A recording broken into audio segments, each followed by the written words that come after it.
ಹನುಮನ ನಮನ. ರಾಮಕಾರ್ಯಕ್ಕಾಗಿ ಸೀತಾನ್ವೇಷಣೆಗೆಂದು ಹನುಮನು ಲಂಕೆಯ ಕಡೆಗೆ 100 ಯೋಜನ ಸಮುದ್ರ ದಾಟಬೇಕಾಗಿ ಬಂದಾಗ ಮಹೇಂದ್ರ ಪರ್ವತದ ಮೇಲೆ ನಿಂತು 4 ಜನರಿಗೆ ನಮಸ್ಕಾರವನ್ನು ಮಾಡ್ತಾನೆ ಹನುಮಂತ. ಮೊದಲನೇದಾಗಿ ಸೂರ್ಯದೇವನಿಗೆ. ಯಾಕೆ ಅಂದರೆ ಸೂರ್ಯನು ಅತ್ಯಂತ ಪ್ರಭಾವಶಾಲಿ, ಬೆಂಕಿಯಂತೆ ಸುಡುವನು. ಆದ್ದರಿಂದ ಆತನ ಬಳಿಗೆ ಹೋಗುವ ಯೋಚನೆಯನ್ನು ಸಹ ಯಾರೂ ಮಾಡುವುದಿಲ್ಲ. ಅಂತಹವನ ಬಳಿಗೆ ಆಗ ತಾನೇ ಜನಿಸಿದ ಹನುಮನು ಸೂರ್ಯಮಂಡಲವನ್ನು ಪ್ರವೇಶ ಮಾಡ್ತಾನೆ. ಸೂರ್ಯನನ್ನು ಒಂದು ಫಲ ಅಂತ ಭಾವಿಸಿ ಹಸಿವನ್ನು ತೀರಿಸಿಕೊಳ್ಳಲು ಅದನ್ನು ತಿನ್ನಬೇಕು ಅಂತ ಹೇಳಿ ಭಾವಿಸ್ತಾನೆ. ಆಗ ಇಂದ್ರನು ತನ್ನ ವಜ್ರಾಯುಧವನ್ನು ಪ್ರಹಾರ ಮಾಡಿದಾಗ ಅದು ಹನುಮನ ದವಡೆಗೆ ತಗುಲಿ ಅದು ಊದಿಕೊಳ್ಳುತ್ತದೆ.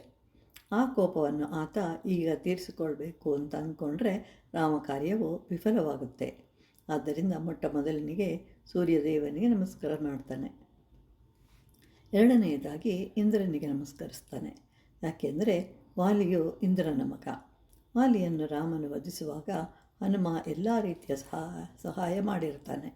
ಅದಕ್ಕಾಗಿ ಇಂದ್ರನು ಯಾವ ರೀತಿಯಿಂದಲಾದರೂ ತೊಂದರೆಯನ್ನುಂಟು ಮಾಡದಿರಲಿ ಅಂತ ಹೇಳ್ತಾ ಇಂದ್ರನಿಗೆ ನಮಸ್ಕಾರವನ್ನು ಮಾಡ್ತಾನೆ. ಮೂರನೆಯದಾಗಿ ವಾಯುದೇವನಿಗೆ ನಮಸ್ಕರಿಸುತ್ತಾನೆ. ಯಾಕೆಂದರೆ ವಾಯುದೇವನು ಹನುಮಂತನ ತಂದೆ. ಯಾವುದೇ ಶುಭ ಕಾರ್ಯ ಪ್ರಾರಂಭ ಮಾಡುವ ಮೊದಲು ತಂದೆ ತಾಯಿಗಳಿಗೆ ನಮಸ್ಕರಿಸುವುದು ನಮ್ಮ ಸಂಸ್ಕೃತಿ. ಆದ್ದರಿಂದ ಮನಃಪೂರ್ವಕವಾಗಿ ನಮಸ್ಕಾರವನ್ನು ಮಾಡ್ತಾನೆ. ಕೊನೆಯದಾಗಿ ಬ್ರಹ್ಮನಿಗೆ ನಮಸ್ಕರಿಸುತ್ತಾನೆ. ಆತ ಸೃಷ್ಟಿಕರ್ತ. ಆದ್ದರಿಂದ ಆತನಿಗೂ ಮನಃಪೂರ್ವಕವಾದ ನಮನಗಳನ್ನು ಸಲ್ಲಿಸುತ್ತಾನೆ. ಹೀಗೆ ಅತ್ಯಂತ ಚಾಣಾಕ್ಷತನದಿಂದ ರಾಮಕಾರ್ಯಕ್ಕೆ ವಿಘ್ನಗಳು ಬಾರದಂತೆ ಎಚ್ಚರ ವಹಿಸುತ್ತಾ ಈ 4 ನಮಸ್ಕಾರವನ್ನು ಮಾಡ್ತಾನೆ ಹನುಮಂತ.